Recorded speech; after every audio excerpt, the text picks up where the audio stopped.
Suritinon neng pasir wakan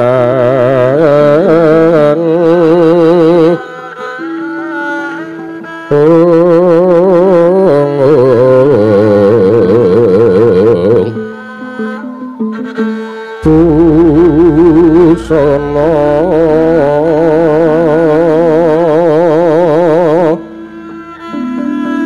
busana maneka warna maneka warna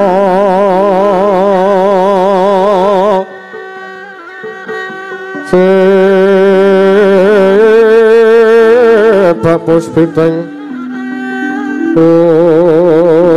udyono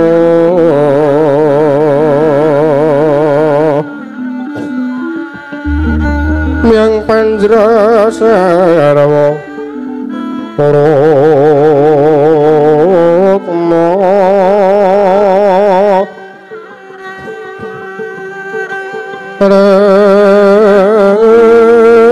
renggeng manik nara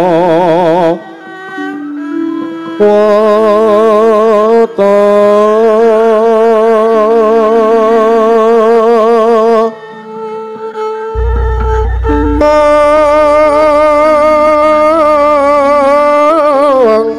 prapanyo sumirat prapanyo kang sumirat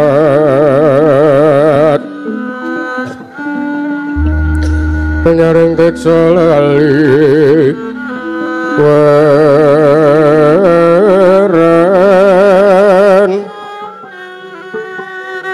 lir kilat sisiring catet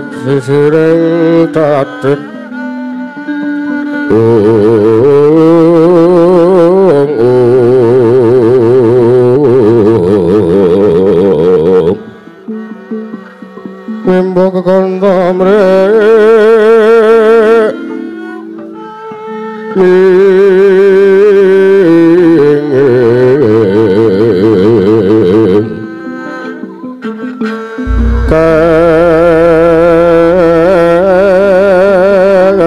diuping maruta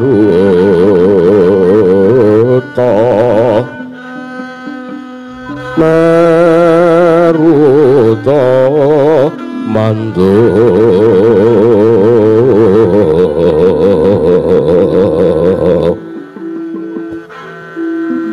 separan mangambar aku ngas nyepeke madaning pasewakan tandyo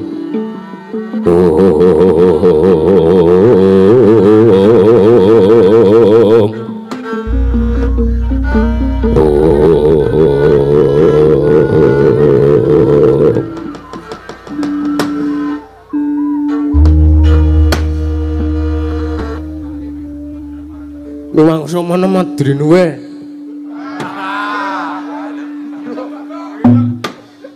bauna langgeng sedatan werat prajeka blak iblis laknat padha jegdekan ora mengkuto dhisik Badranaya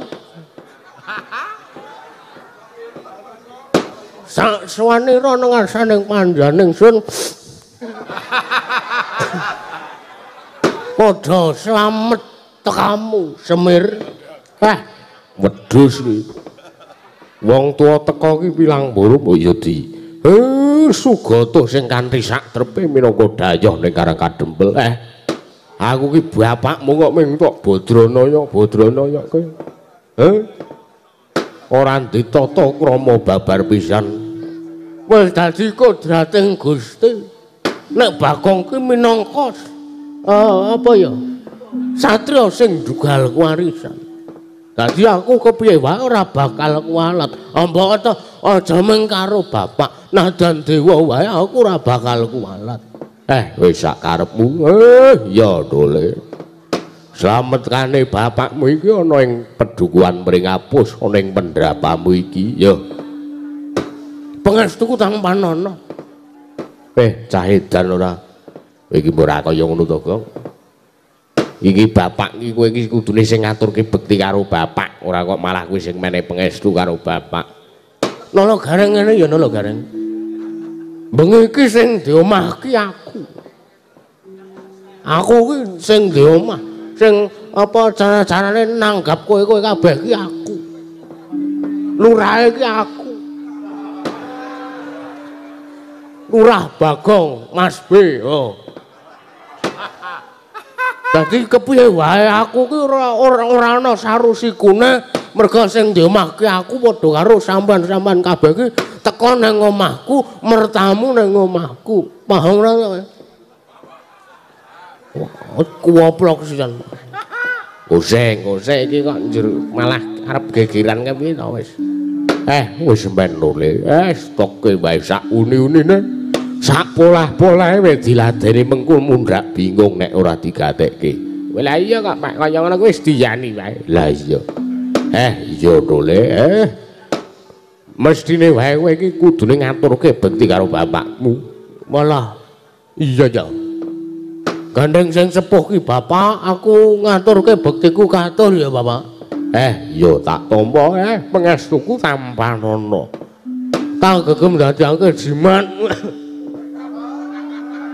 Prayogake nggone bapak lungguh ana ngersaning panjenenganing sun Mas B nalendring pring ngapus. Iya kaya wis ora kepenak. Praptane bapakmu ning pedukuhan pring ngapus iki to Le. Lah iya. Kakang Mas Nala Jaya Tuklon, Nala Jaya Tuklon ora. Nala Gareng ngono wis gampang. Kakang Mas Nala Gareng.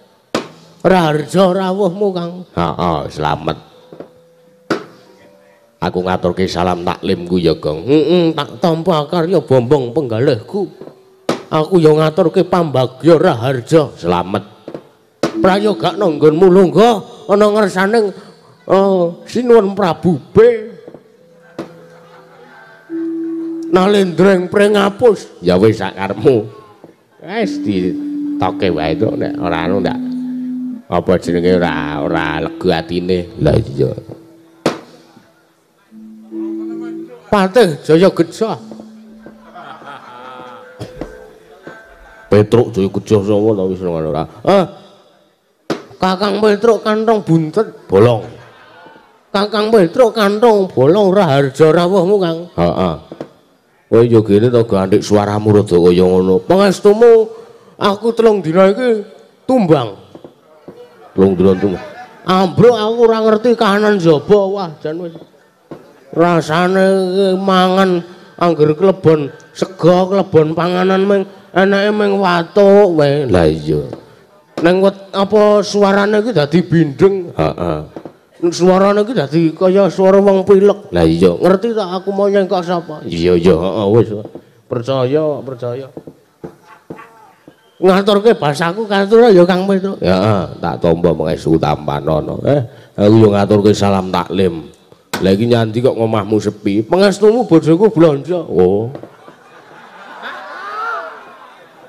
Blonjo kok suwe men iki aku ki wis ket mau jam 8 esuk iki jam setengah 11 kok urung mulih-mulih.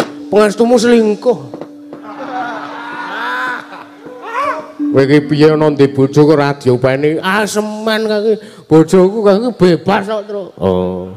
Mbok arep karo sapa wae anggere ora konangan aku wis ora masalah.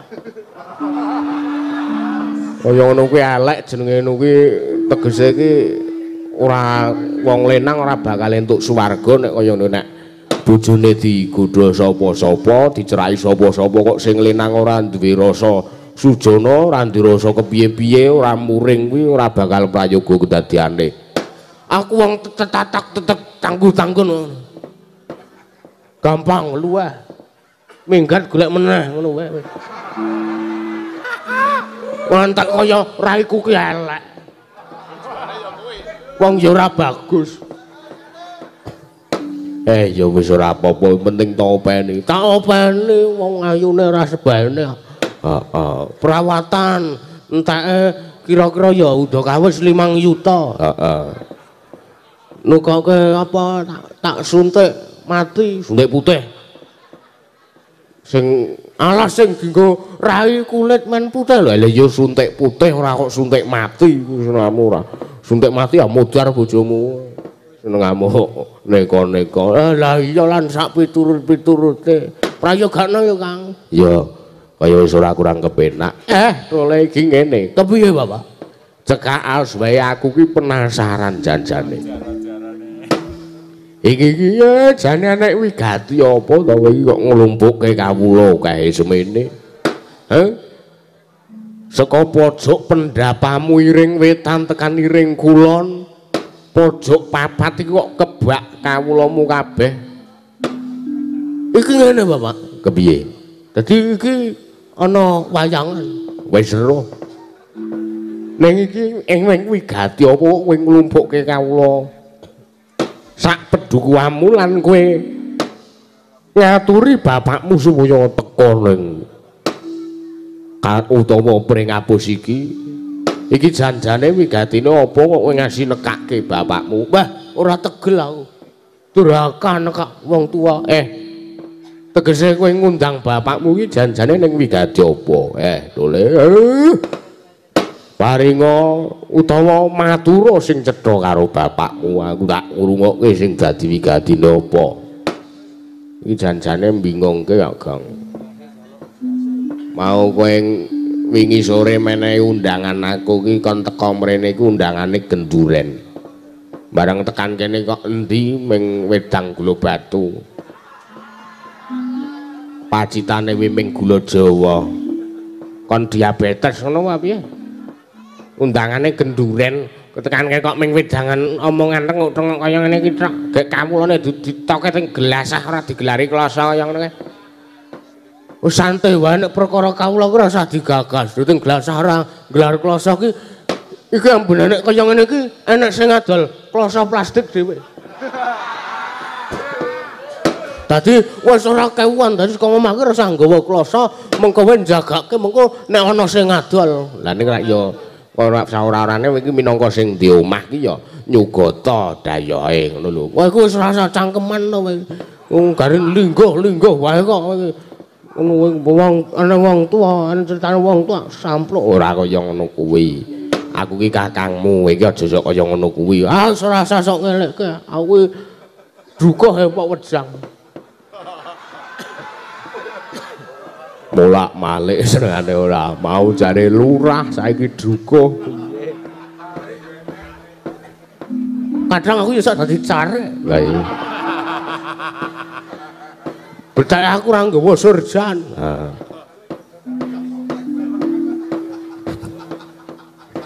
Iki janjane iki wigatine iki apa kowe ngundang bapak, ngundang gareng karo ngundang aku iki wigatine apa? Ya jane iki ngene, Pak. Piye Dole? Tak matur najan to kanthi suaraku sing kaya mangkene. Iya.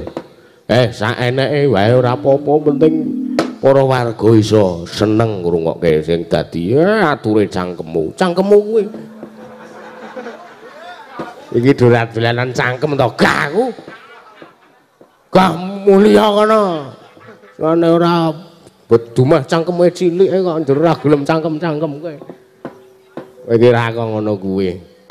Ha iki ngene, Bapak. Wigatine aku nglumpukke kawula sak pedukan pring bohong. Pring bohong. Pring apus ora usah dibasakke. Dadak dibasakke barang. Ya kekinian ora. Lah iki ngene wigatine. Aku nglumpukke kawula sak pedukanku ki aku mung bakal taren karo bapak. Babakan aku sing duwe gegayuhan, ya kuwi ora suwe meneh aku bakal mbangun desa.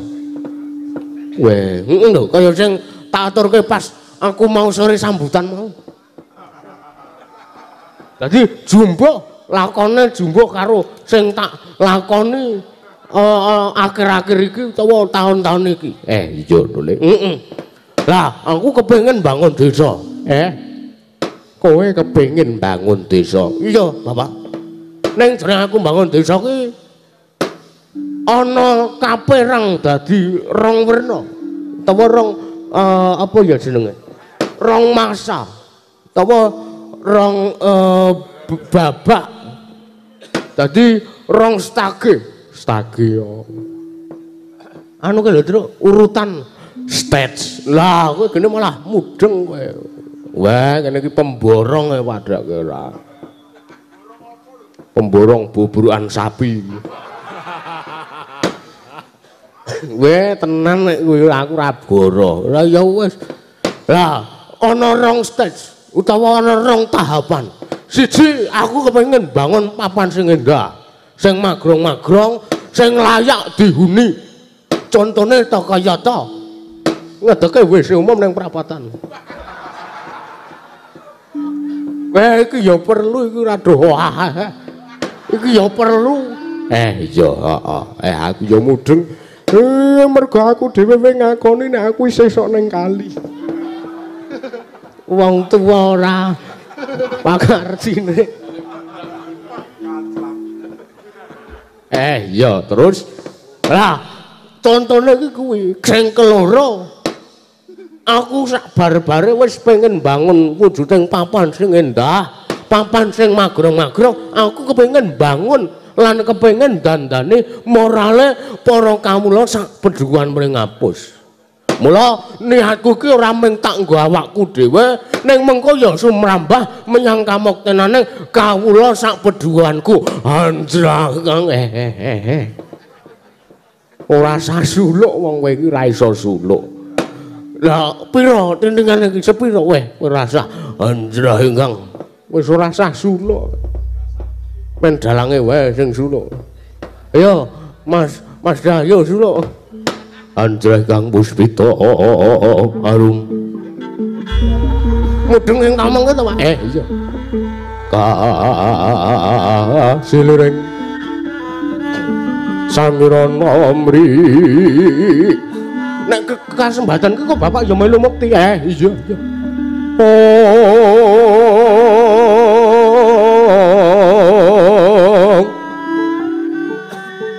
Sekar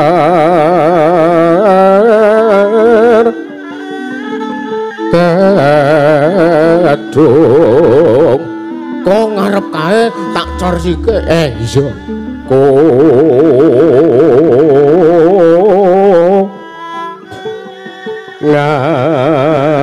ngas kandanya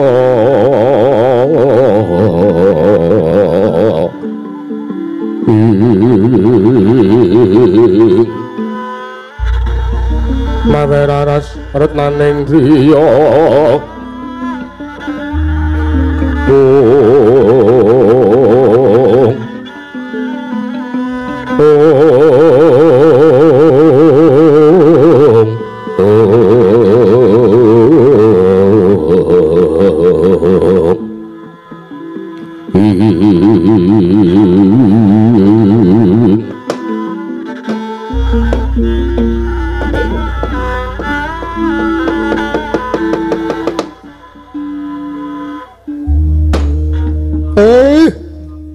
pancen luhur apik sing dadi gayuanmu.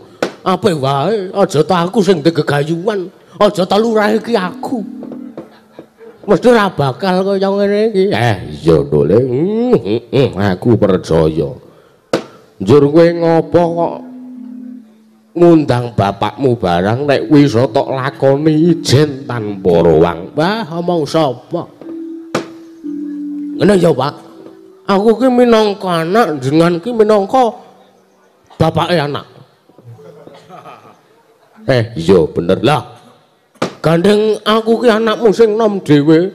Mongko anak ragil ki paribasane kuthung ing nalar cingkranging samu bendra. Cingkranging samu barang wis pindho tok basake to. Cingkranging samu barang tan wurungan ning apa wae aku duwe pepinginan apa wae aku mesti njaluk iga partikel utawa taren karo bapak karo Kakang Mas Nala Jaya Truklun Nala Gareng wis ngono kuwi jenengku liya ora sak sebut jeneng liya sebut wis kleru barang Kakang Mas Nala Gareng apa dene Kakang Petruk lah mula gandeng ana gegerundulan ning manah sing kudu tak aturke karo sampean-sampean iki mula Iki rembukan tua tenan iki. Cara gampangane entertain. Aku bakal nyuwun pirsa babagan gegundraning manahku lho. Kowe bakal njaluk kowe bakal takon apa karo aku to le Aku ki arep wong tuwa iki ning ora kok ngegungke karo kabisanku.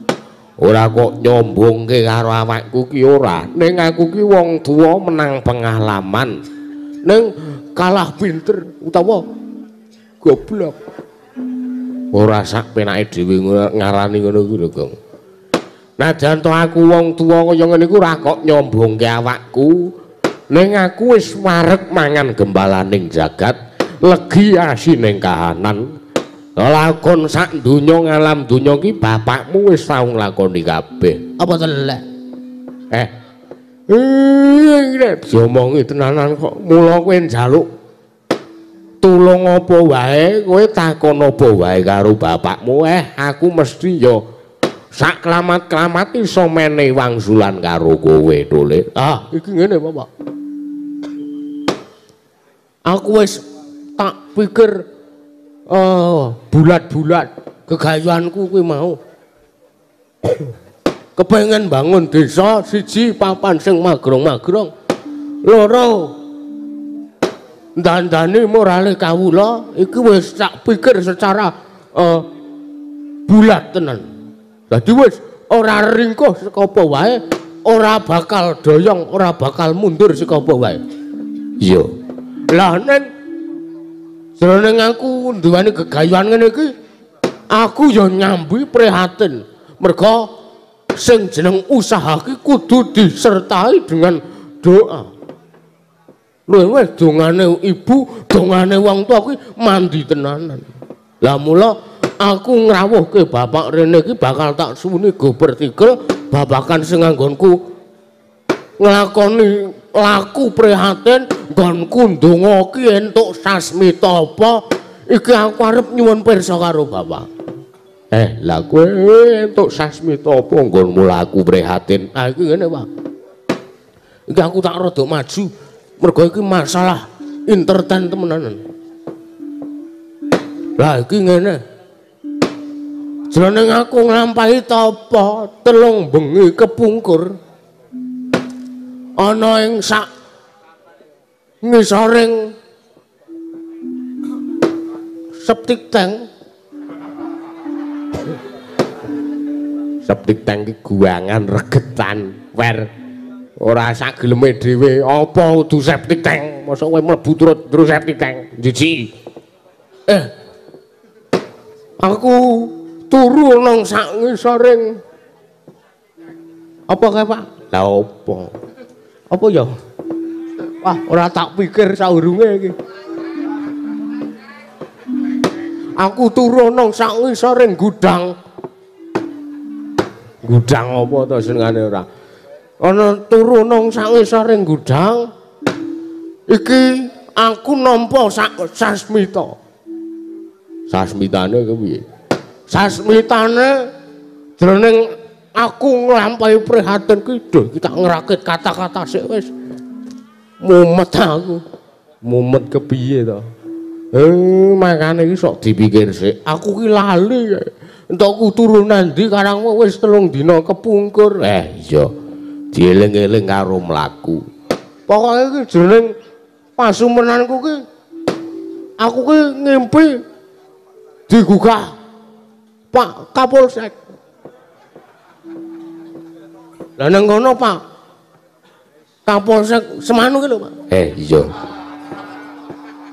ngendika karo aku aja lali kowe sok Senin sidang ning kantor lho lha kula napa Pak apa kowe ra iling pitik 3 sing tok gawa kae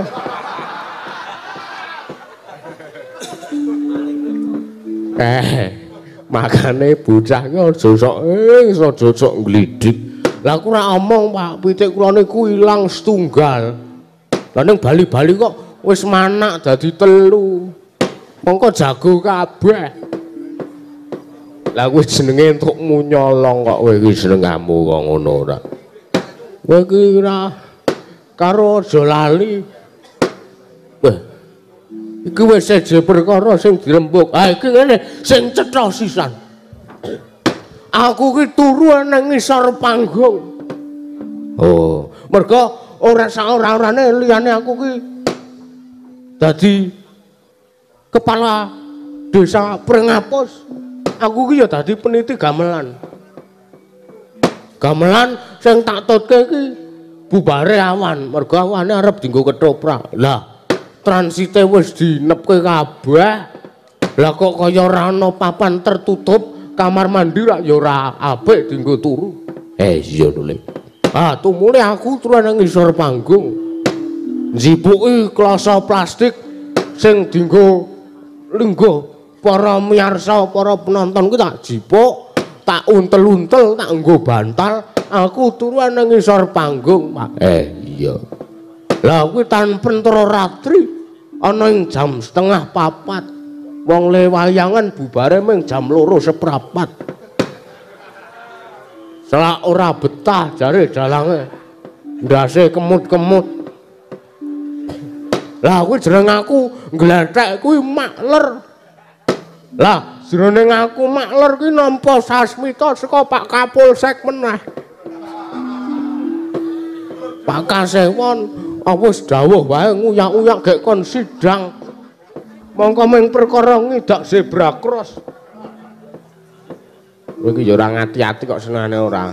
Lah, sak gebyaran Pak Kasewon apa kondur menyang apa asal mula bukane. Lah, tumuli peteng mak kliup terus ana swara sing mung ning kupingku. Suarane iki ngendikake ngene iki, Bagong, kowe iso kelakon nggonmu mbangun desa, dandani morale kawula sak negaramu, waton Duh. Iki ora usah digeguyu iki salecen watuk tenan tur iki dasare usume apa watuk ngene iki. Ya aku ya mudeng to Le. Aku dhewe ya ngrasake kaya apa sing tak rasake. Nganti aku ngarit kowe. Mengentuk rong lencer Kalongjana. Sangka gagi-gagi arep mbarungi dalangku ning njelok kae mau. Lah iya Bapak. Iya, mongko wedhusku padha ngelih. Ning bojoku iki ya kebangetan tak kon ngeburuki wedhus kowe ora gelem. Apa kowe iki ndek bojo? Aku rung rabi, Dik. Ha simbok kanastran ka sapa? Iya. Aku nyindir sing barung kuwi. Kon rabi kek rabi angele ra sepen. Mongko ya wis cepaki sinden ben bengi kok ora ndang milih. Aja. Waton aku iso mbangun desaku kelakon waton ana ing saktelenging pertapan Pedukuhan Prengapus dipendhemi ya kuwi wujuding pelem pertangga jiwa, Bapak. Lah mula aku ki bingung. Pelem pertangga jiwa ki enake nang ngendi? Sing adol nang ngendi? Bentuke kaya ngapa? Nah, sing nek Bapak paring dawuh nang pasar iki sing adol jenenge iki nang kios nomor iki mengko aku gek tak budal OTW mergo iki aku wis ngantrongi dite masyarakat. Ora nggo neko-neko lho kok ajar kowe. Ora iki ya tak nggo mukine masyarakatku. Iki nek kowe pengen ngentukke pelem pertangga jiwa kuwi rasah nganggo dite masyarakat. Kek gagi balekno. Aku butuh ya, Pak. Wah. Ora wurung ora ya ming arep dienggo to. Ora, iki ngene. Lah, Bapak paringa dawuh pelem pertangga jiwa ki enake nang ngendi? Bentuke kaya ngapa? Regane sekilo pira? Mergo aku rame ngarep tuku sebiji, arep tuku 15 kilo, dadi men kawula sak peduanku ki menuman kabeh. Lah, mula kang saka kuwi, Bapak, marang Bapak paringa dawuh sing tetela, nang ngendi dununge pelem pertangga jiwa iki, Bapak? Paringa den prayitna semurires kabeh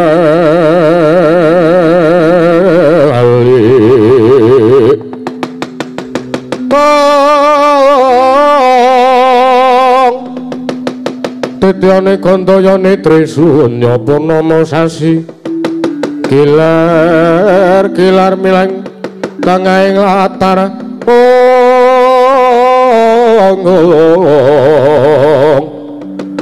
ana lintang Bima Sakti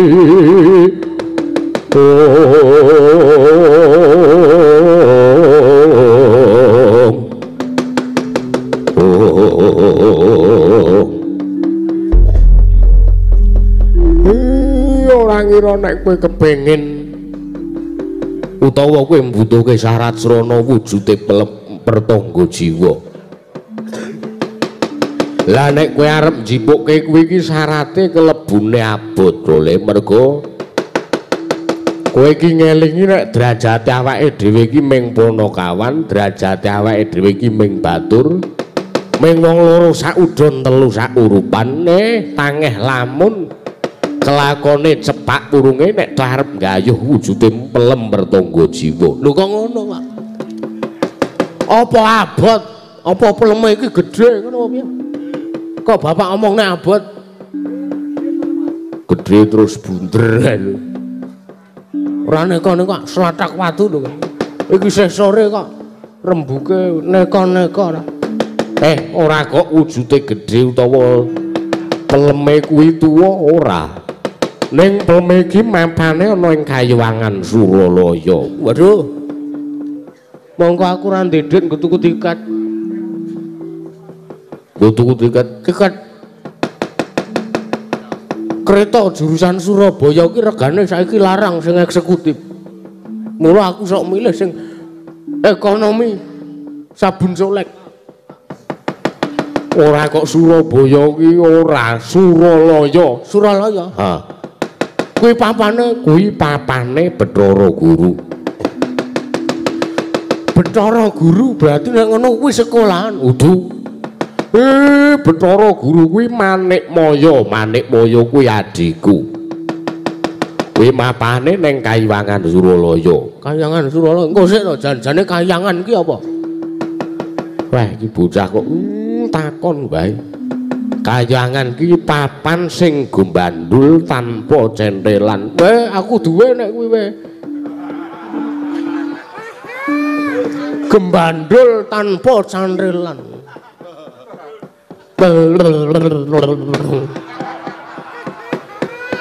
Ora neka-neka ajar kowe. Ora sembrono kuwi papan sing kebak walat. Kebak wewaler ning kono. Lah nek kowe kepengin butuhke wujude pelem pertangga jiwa, kowe kudu nembung, kowe kudu munggah ning Kayuwangan Suralaya dhewe. Nembung karo Bathara Guru. Waduh. Iki ngene wae, Pak. Gandeng aku ra weruh dalane.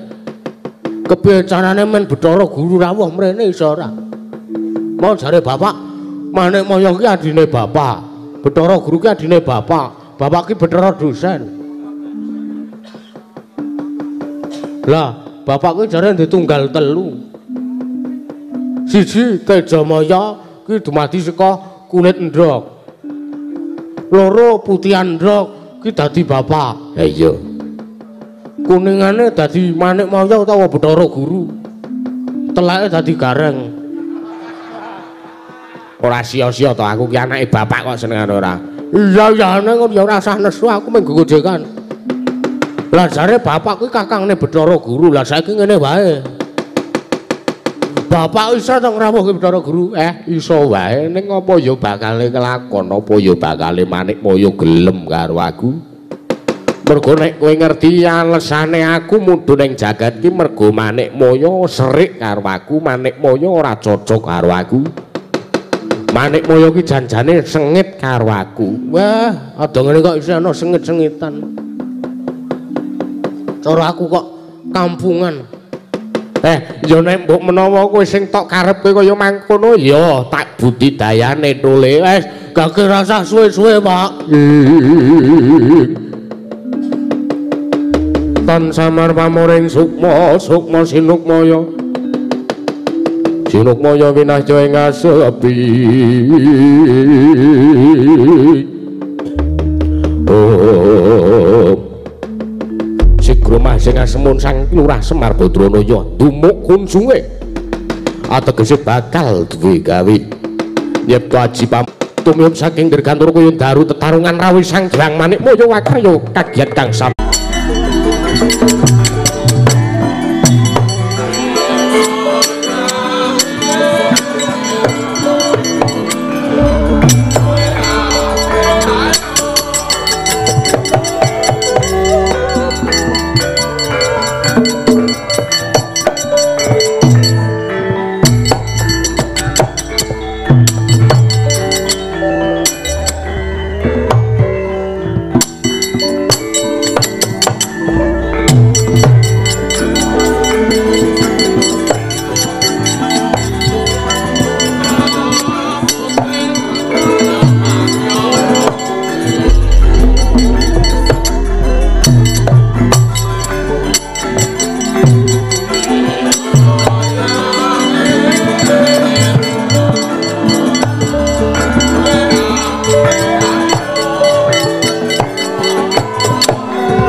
Sinowati caket kinari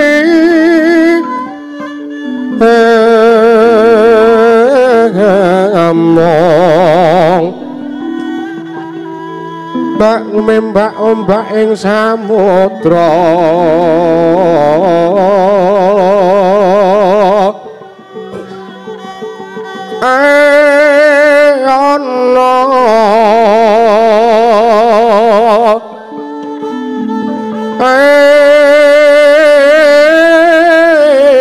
ana kaget sotanipun ingkang rayipun Manikmaya Kakang wonten wigatos menapa dene jengandika Kakang Ismaya animbali dhateng biswanipun ingkang rayipun Manikmaya saking Kayewangan Suralaya Kakang. Wah iki ngene Manikmaya sewu-sewu kempatanku njaluk pangapura ya mergo aku nuruti karo penangise anakku ragil si Bagong nggone kepengin bangun desa ning syarat srana sing kudu diaturake karo Bagong menyang kowe lan sing kudu ana nggone Bagong bangun kayangan iki Mas Nomo Sidam sekaring bawana menawi mekaten Kakang tumuli sak mangke Bagong supados pun aturi supados pun timbali supados nyakit piswanipun dhumateng ingkang rayi. Wah Bagong ngopo Pak ngopo epek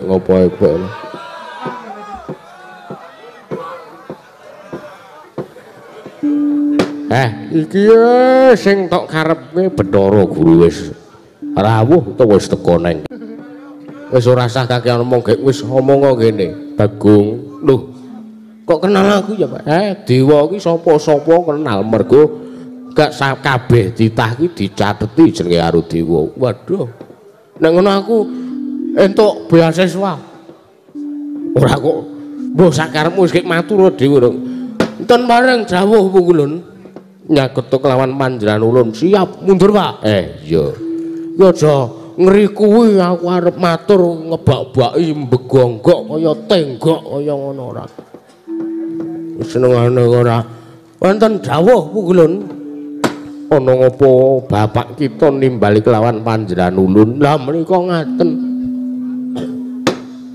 kula menika sak mangke menika nglempaken sanggening para kawula ingkang wigatos kula menika badhe ngedilaken job kula menika badhe ngrembak babakan kula ingkang gadhah gegayuhan inggih menika pun sepisan bangun desa wujudipun papan sing endah papan sing magrong-magrong. Iya. Panjenengan pirsa to, tumpukan semen 3 sak teng ngarep pendopo niku. Niku sing rencana ajeng kula nggih ngecor dalan sak Pedukuhan Pringapus. Apa ya amat nek 3 sak. Ora maksudnya dalan Pedukuhan Pringapus ki ngarep omahku tok. Ngawur kaya ngono kuwi ra entuk 3 sak ming dadi sak ae lho polisi tidur ae lho. Ayo men wis sak gelemku. Lah menika ngaten angka kalih sak bibaripun kula menika mbangun wujudipun papan sing endah sing magrong-magur ingkang layak dihuni oleh para masyarakat. Kula menika pengin dandani morale para kawula sak Pedukuhan Pringapus. Supados samangke menika luwih apik meleh, luwih sangsaya ditingkatke, luwih raharja tiasing Bagya Kirun. Raharja mulya tiasing Bagya Mulya kok malah tias Bagya Kirun. Nggih, tias Bagya Mulya menika supados samangke langkung sae, langkung kula menika nggih nyumurupi menika nggih seneng. Sebab nek wong apa niku jenenge ndelok kawulane tentrem mesti pengarepe ya mesti seneng. Mergo lurahe kula, lurahe menika Mas B Yogyakarta. Iya. Lah ning niki enten sing abot, syarat-syaratane niki abot. Jeneng kula nglampahi priatos, kula menika turu, tapi kula menika tilem wonten ing sak ngisoring panggung wonten amplop masuk.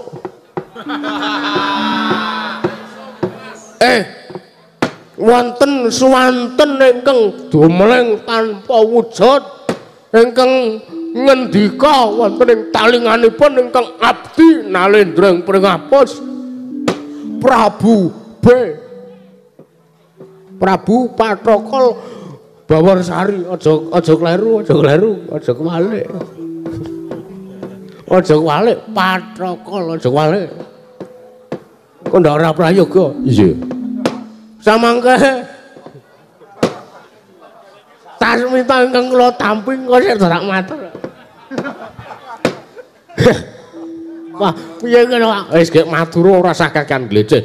Tasmita ingkang kula tampi mratelaken bilih kula saged mbangun desa kelakon, bangun desa ndandosi morale para kawula waton wonten ing kelenging pertapan Pedukuhan Pringapus dipun pendhemi wujudipun pelem pertangga jiwa. Lah ngendikane Bapak, pelem pertangga jiwa menika kagunganipun Iwang Adi Pikulun Manikmaya. Kula samangke Pikulun wigatosipun Bapak menika ngaturi rawuh ngandika ingkang wigatos menika badhe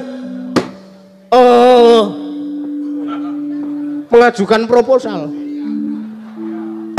Babakan kula menika badhe nyuwun ngampil wujudipun pertangga jiwa badhe kula damel srana kagem tumbal kula mbangun desa Pukulun menawi dipun paringaken kula ngaturaken panuwun ingkang tanpa pepindhan nanging menawi mboten dipun paringaken alasan sebabipun menapa Pikulun? Jojo muntabler kinentat duka yayasinepi Netro kocak ngonterandir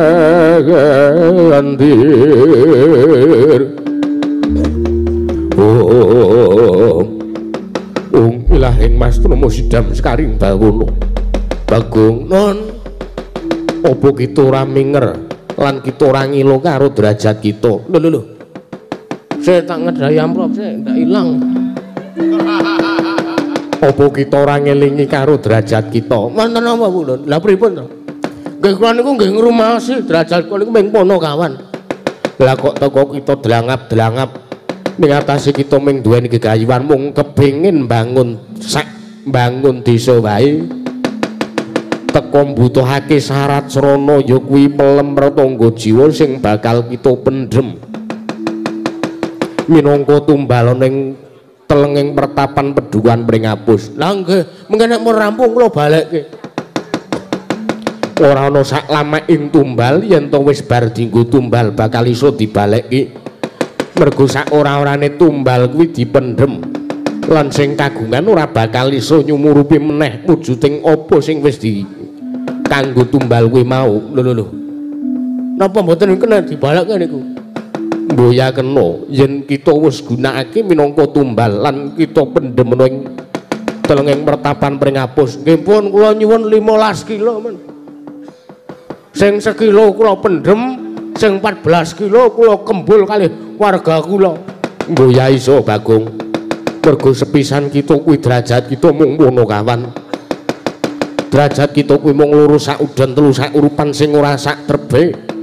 Lan Mboya pantes yen to nampa wujuding pelem pertangga jiwa. Mula Kang Soko kuwi wurungna wae niat kita anggon kita duweni gegayuhan kepingin mbangun desa lan dandani pakartine kawula sak pedukuhanmu. Mergo ora sak lumrahe lan ora sak terpene atase derajat kita ki ming pono kawan. Nanging kita kok delangap-delangap sing dadi ucap kita. Butuhke syarat srana ya kuwi wujude pelem pertangga jiwa. Bloko suto blak kotang terus terangke wae. Panjenengan ulun ora maringi pangestu. Panjenengan ulun ora nayudyani lan ora nyarujuki lan ora bakal maringake wujude pelem pertangga jiwa kuwi Bagong. Ning kula nuwun sewu lho Bu Kulon. Niat kula niki mboten mung kula nggih mukti kula piyambak. Ning niat kula niku nggih muktekke kawula sak pedukuhan kula. Kula niku ora arep golek mukti kula piyambak. Kula niku mung ora arep golek seneng kula piyambak, ora mung robian-robian dolanan wedokan. Menika babar sari babar pisan mboten. Ning niki kanggo demi kian. Ning menika demi muktine kawula sak pedukuhan kula. Nika babar pisan kula mboten gadhahi niat ingkang kados panjenengan sampun ngendikaken menika kula. Nadyan to derajat kula niki mung ponokawan, ning kula niki kepengin mbuktekke nek sing iso dadi pemimpin ku ora mung wong sing anak turun presiden, ora mung sing anak turun pejabat. Neng kawula cilik kaya kula niki uga bakal iso dadi pemimpin kula. Ngoten niku lho, paham mboten sampeyan niku? Hah? Wis jerah-jerah ketok. Mas B SSN. Apa kuwi SSN? Durjana. Sarjana ora durjana kowe iki ora. Sarjana ekonomi ngawur. SSN kok sarjana ekonomi. Ya pokoke niku ketitik kula pun dadi lurah. Mungkin nek mundhake kula saged dados Nalendra. Lah napa mboten Moncer jenenge Semar. Ngatasé ming sak anak bakul sate bakul wedhus kok iso dadi Nalendra niku napa mboten naminipun Moncer mengke. Ning saiki derajat kita kuwi mung pono kawan. Derajat kita kuwi mung wong loro sak udon telu sak urupan ora sak trebe. Yen to kita nggayuh wujude pelem pertangga jiwa pun to mang manut kula mengke kula janjeni. Nek kula pun rampung kula niku njilih mawon. Kula nyuwun kalih. Sing siji kula pendhem, sing siji kula balekke. Wes ora kanggo ngono kuwi. Nyilih siji wae kek ora usah dibalekke ngono ora senane repot ora. Nanging panjenengan ulun mboyan ayugyane ora bakal maringake. Wah, Pak, piye iki, Pak? Ya wis nesu kono. Sampak ya, Pak. Iya. Nek ora Kang Sensik, engko aku bingung iki. Lah ya wah, jan wis iki kudu tak urus tenan iki. Sampeyan mboten ajeng maringake bloko suto blak kotang terus serang panjenengan ulun mboya bakal maringake. Wah tak urus iki.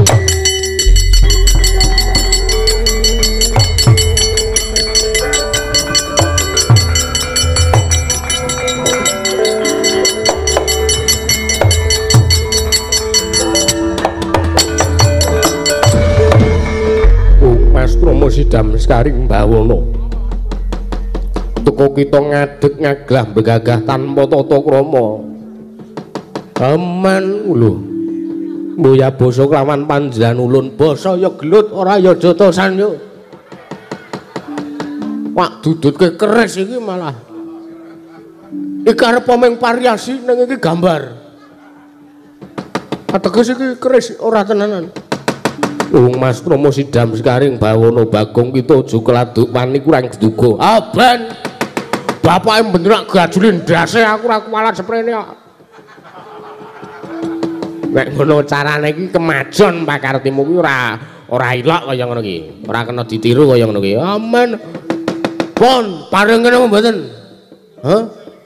Nek ora diparingke aku apa ya? Kasar kali sampean. Ora ngerti, tangan kula cendhek-cendhek. Nek ngantem pok. Kena busine sampean. Mboten mulus aja takon dosa. Jalinge mesti sampean bojo sampean nyengeni sampean. Mergo ora betah. Oh Mas Kromo Sidam Sekaring Bawono, ora kakan janturan kowe. Ayo, parengke apa ora? Bagong, piye?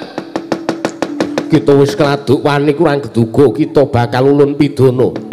Sepisan ning atase derajat kita ki mung Ponokawan teko kepingin njaluk utawa nyuwun ngampil wujuding pelem mertangga jiwa. Angka loro kita wani kelawan panjenengan ulun minangka dewaning para dewa. Ana ing Kayiwangan Suralaya. Hakae. Dewaning para dewa aman. Sampeyan ajeng pripun kemawon monggo mangsa brajeng midana kula. Wila dalah Kakang Semar. Piye?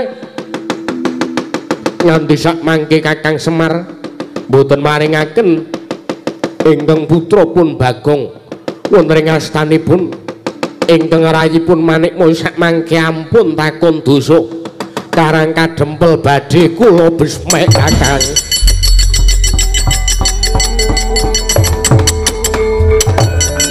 Oban-obangan wes. Enggak kena.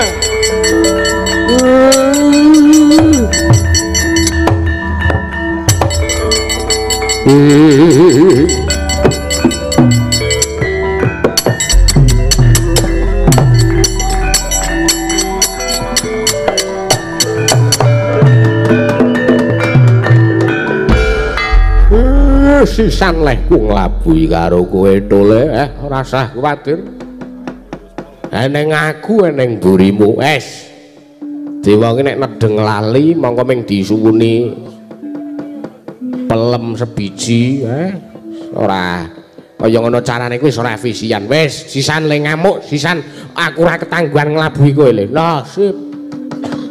Nek iki tenan lho bapak ngewangi karo aku. Tenan lho le. Alhamdulillah. Ateges ngono kuwi ana trontong Slengko Padang. Aku gegayuhan nggonku bangun desa. Lah iya. Wis ta wis rasa kuwatir ning aku ning mburimu. Nek wis ning aku ki wis santai. Bojoku kene ning aku santai malan. Nek ora ning aku kejabikan. Lah ora ning mungsuhe kaya. Iki guneman opo piye yo. Wis kowe ora usah wigih ringa-ringa wis kowe terusno nggonmu duwe kegayuhan. Dana Prabiya apa wae cepat mon dhisik. Pak iki wis nggedite masyarakat iki arep tak blanjake ning toko bangunan. Iya lho Le. Monggo nek ana pacobane apa-apa macobaning batin ora usah kuwatir sing nandangi bapakmu mergo saora-orane nek wong duweni gegayuhan ki sithik akeh abot enreng mesti bakal nampa sing jenenge pacoban. Lah nek mengko ana pacobaning lair sing kira-kira mbutuhke kasantosan, mbutuhke tenaga, aku tak ora melu ngewangi. Mengko tandangono bareng-bareng wong telu. Lah ya nek Petruk gelem wong sing ampuh dhewe ki meng Petruk. Truk.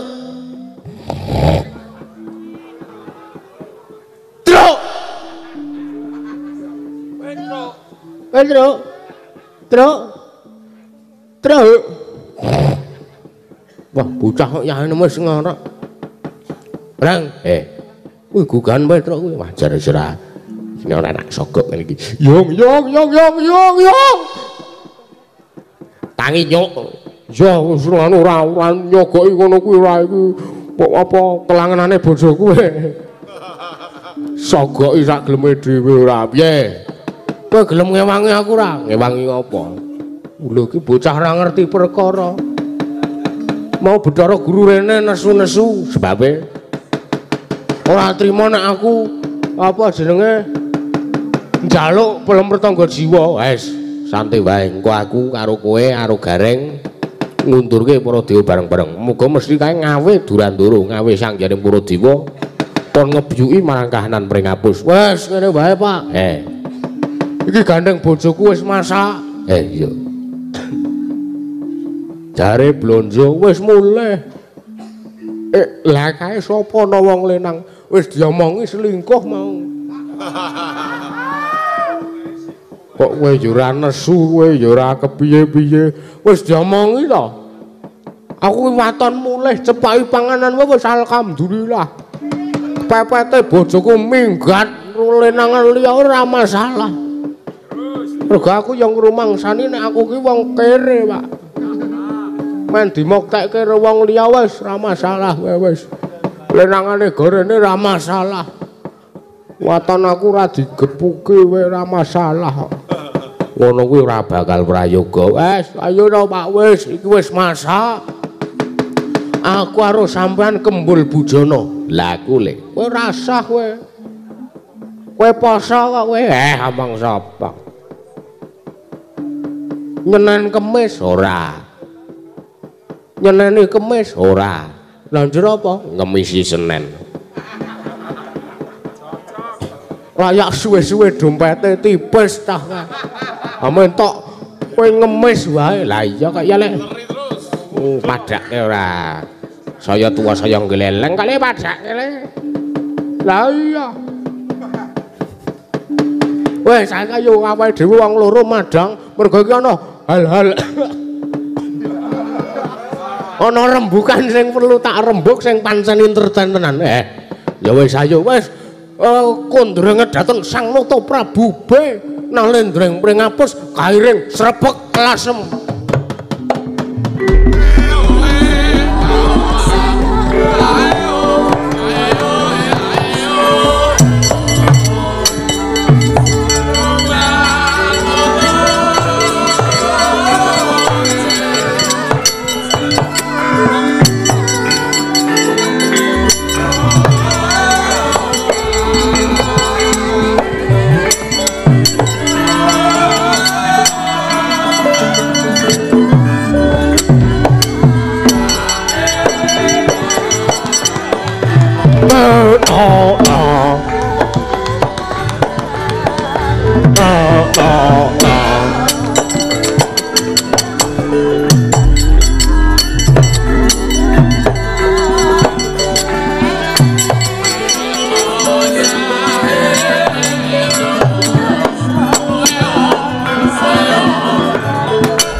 Tangan iki kan ngapa?